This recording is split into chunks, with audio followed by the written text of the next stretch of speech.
नमस्कार, रुचकर मेजवानी विथ अर्चनामध्ये तुम्हा सगळ्यांचं स्वागत आहे। आज मी तुम्हाला दाखवणार आहे मुटके आणि ते पण दुधीचे आणि ते पण पौष्टिक। तर आपण सुरुवात करूया आता। दुधीचे मुटके म्हटल्यावर दुधी हा आलाच, तर आपण काय करूया, दुधीची आधी सालं काढून घेऊया आणि मग तो किसून घेऊया। तर इथे मी अर्धा दुधी घेतलेले आणि ह्याची आपण सालं काढून घेऊया। आणि इथे मी ना वेगवेगळ्या प्रकारची पीठं घेतलीत, म्हणजे मी इथे नाचणीचं घेतलंय, बाजरीचं घेतलंय, त्याच्यानंतर तांदळाचं पीठ घेतलंय, चण्याचं पीठ घेतलंय। तुम्ही नुसतं गव्हाचं पीठ घेऊ शकतात किंवा तुम्ही तांदळाच्या पिठाचे करू शकतात, बाजरीचे करू शकतात, तुम्हाला पाहिजे तसं तुम्ही करू शकता। आपण आता हे सालं काढून घेतले। आता आपण हे बाउल घेऊया मोठं आणि किसणी घेऊया आणि मोठंच घ्यायचं आहे, म्हणजे आपल्याला ते मध्ये मध्ये लागेल। आपण हे किसून घेऊया। तुम्ही मेथीचे पण मुटके करू शकतात। मेथी आपण बारीक चिरून घ्यायची।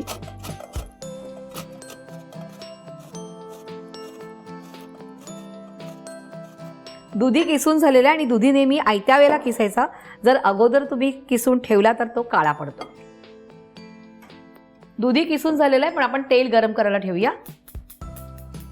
कढई ठेवूया इकडे आणि अगदी बारीक करून ठेवायचे। आता आपण पिठं घेऊया जी एकत्र करून ठेवली आहेत। ह्याच्यामध्ये आपण घेतलंय नाचणीचं पीठ, बाजरीचं पीठ आणि तांदळाचं पीठ मिक्स करून ठेवलंय। आणि हे मी समप्रमाण घेतलंय, म्हणजे 1 वाटी जर तुम्ही तांदळाचं पीठ घेतलं तर 1 वाटी ज्वारीचं पीठ घ्या आणि 1 वाटी बाजरीचं पीठ घ्या। साधारण आपण इकडे घेतले 7 ते 8 टेबलस्पून। त्यानंतर इथे घेऊया आपण 1 टीस्पून लाल तिखट। त्यानंतर 1 टेबलस्पून आपण इकडे तीळ घेतोय।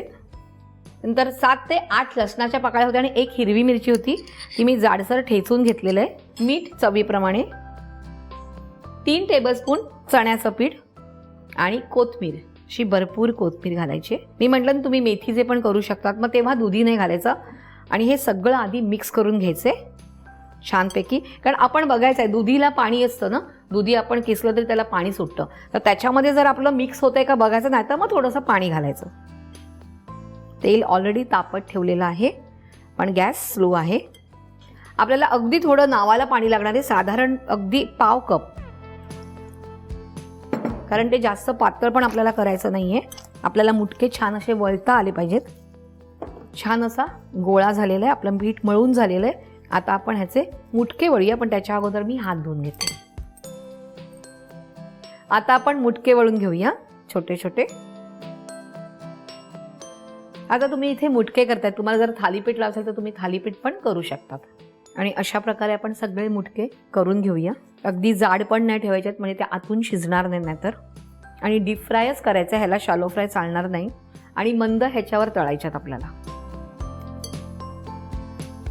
आणि हे मुलांना टिफिनला द्यायला वगैरे खूप छान असतात, कारण हे पौष्टिक पण आहे आणि असे करून ठेवून द्यायचे। मग ह्यात तुम्ही छोटी छोटी पुरी पण लाटू शकतात, म्हणजे ह्याच्यात तुम्ही वेगवेगळे शेप्स करू शकतात।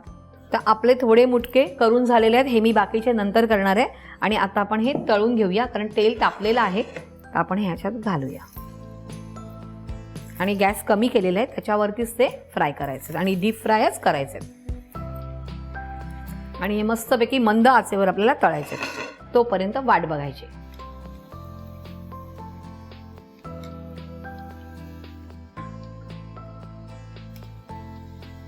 ह्याचा अजून थोडासा डार्क ब्राऊन कलर काढायचा आहे, कारण आतमध्ये शिजलं गेलं पाहिजे।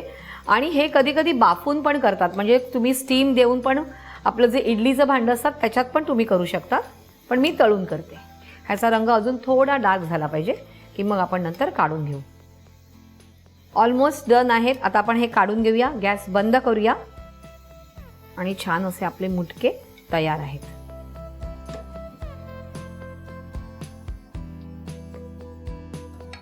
गरमागरम दुधीचे मुटके तयार आहेत, पण हे थंड झाल्यावर खायचे आहेत आणि खूप पौष्टिक आहेत। तुम्ही काय करायचं, हे बनवून ठेवा, मुलांच्या टिफिनला द्या। तुम्हालाही कधी संध्याकाळी भूक लागली तर तुम्ही चहासोबत खाऊ शकतात। आणि अशाच वेगवेगळ्या आणि छान छान रेसिपीसाठी पाहत राहायचे रुचकर मेजवानी।